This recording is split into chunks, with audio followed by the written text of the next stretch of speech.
I-40 운전자가 고속도로 위에 차를 세운 이유는 단 하나. 사고 당시 바로 뒤에 있던 소렌토 운전자에게 항의를 하기 위해서였답니다. 두 운전자 사이에 대체 무슨 일이 있었던 걸까요? 항상 내려가려고 했는데 그 사이에 옆에서 치고 와서 저도 깜짝 놀라서 하이빔을 날렸는데 그 이후에 계속 내리라고. 소렌토 운전자의 말에 따르면 I-40 차량의 위험한 질주가 시작된 건 사고가 있기 13분 전이랍니다. 소렌토 운전자의 주장은 이렇습니다. 제한 속도를 지키며 달리고 있었다는 소렌토 운전자. 그런데 뒤에서 갑자기 I-40가 무서운 속도로 나타났답니다. 1차로를 양보하려던 순간 I-40 차량이 위험하게 추월을 시도했다는데요. 사고가 날 뻔한 아찔한 상황에 조심하라는 의미로 상향등을 켰다는 소렌토 운전자. 처음에 하이빔 날린 이후에 저는 아무 티 안 하고 그냥 갔습니다. 그래서 제 아버지가 창문을 내리고 그냥 가라고 말씀하셨고요. 근데 계속 시비를 거는 거예요. 내리라고. 위험해서 할 수 없이 켰던 상향등 2번. 그런데 그때부터 I-40 운전자가 돌변했다는 겁니다. 소렌토 차량의 앞을 막아 진로를 방해하며 끊임없이 차에서 내릴 것을 요구했다는데요. 심지어 갓길에 차를 세우고 내려 달리는 차 앞으로 뛰어들기까지 하는 I-40 운전자.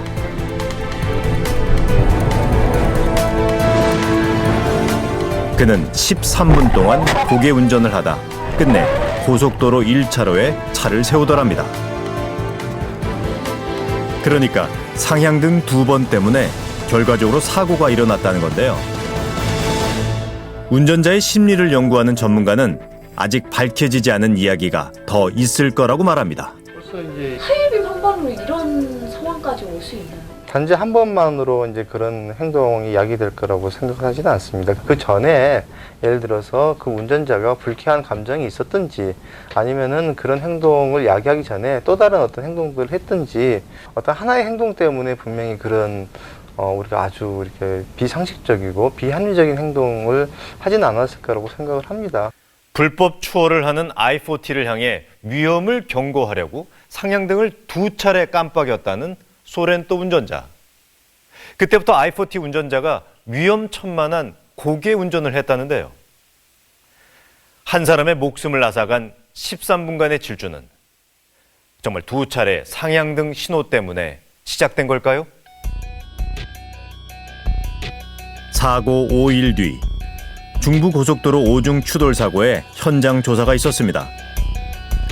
5대 차량의 운전자와 유가족들이 모여 조사를 받기로 한 날인데요. 진행해서 알기 진행했는데 참 뭐라고 비교만큼 못해주겠네. 그런데 소렌토 운전자를 포함해 넉 대의 차량 관계자들이 조사를 받는 동안 사고 유발자인 I-40 운전자의 모습은 보이지 않았는데요. 시속 100km 이상으로 달리는 고속도로에서 느닷없이 차를 세운 이유. 그것은 오직 I-40 운전자만이 설명할 수 있을 겁니다. 여보세요? 솔직히 다시 생각하는 것도 되게 힘들거든요, 지금. 저는 제 입장 대변해달라고 말씀 안 드릴게요. 왜냐면 하늘이 알고 땅이 아는데 거짓말 할 순 없잖아요. 사고 뒤 모습을 감췄던 I-40 운전자가 우리에게만 만남을 허락했습니다. 다리를 크게 다친 모습인데요. 너무 죄송스러울 뿐이에요, 솔직히. 지금 유가족분들한테도 그렇고요. 제가 더 조심스럽고 신중하게 행동해야 될 부분이 맞다라고 생각을 해서 그래서 제가 나서지도 못하고 얘기도 못하고. 한 사람의 목숨을 앗아간 자신의 큰 실수를 몹시 후회하고 있답니다. 그런데 제가 그거 한 가지는 확실히 말씀드리고 싶은 건요. 이 사고는 소렌토 차량이 없었으면 아예 일어나지를 않았을 거라는 말씀을 드리고 싶어요. 분명하게. 무슨 사람들이 말하는 소리 미친놈도 아니고 그 과정이 있었겠죠. 제가 그렇게까지 한 그런 과정은 근데 그거는 쏙 다 빼고 자기한테 유리한 것만 편집해서 계속 올리시고 하시잖아요. 그건 아니거든요. 자신이 고속도로에 차를 세운 건 순전히 소렌토 차량 때문이었답니다. 자신의 차량에서 찍힌 블랙박스